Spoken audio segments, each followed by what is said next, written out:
November 1918. Tysklands hær står over for sammenbrud og beder om våbenhvile. 11. august 1919. Tyskland laver Weimar-forfatningen, som er Tysklands første demokratiske rigsforfatning. Den skulle give folket magten. Den 18. januar 1919, præcis 38 år efter tyskeren Wilhelm I lod sig krone til kejser i Versailles, lavede man en fredskonference der.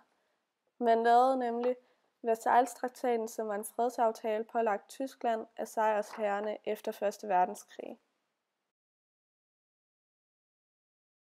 I 1920'erne samt 1930'erne var der kæmpe økonomiske kriser rundt om i verden.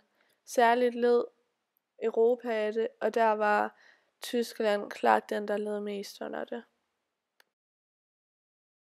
Den 12. september 1919 bliver Hitler medlem af det tyske arbejderparti, kaldet DAP, som senere får skiftet navn til NSDAP, det nationalsocialistiske arbejderparti.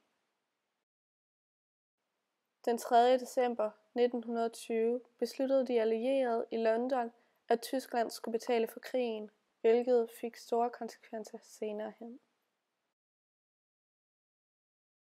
5. august 1921. Tyskland og USA udskriver separat fredsaftale, som inkluderer, at Tyskland kan få et lån til at betale deres krigsskadeerstatning.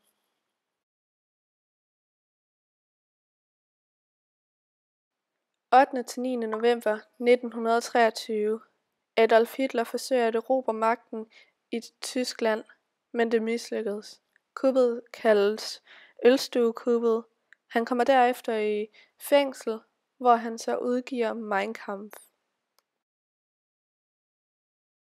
Den 29. januar 1933 bliver Hitler udnævnt til tysk rigskansler af Paul von Hindenburg.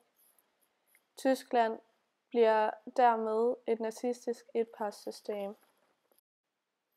Den 3. september 1939 begynder 2. verdenskrig.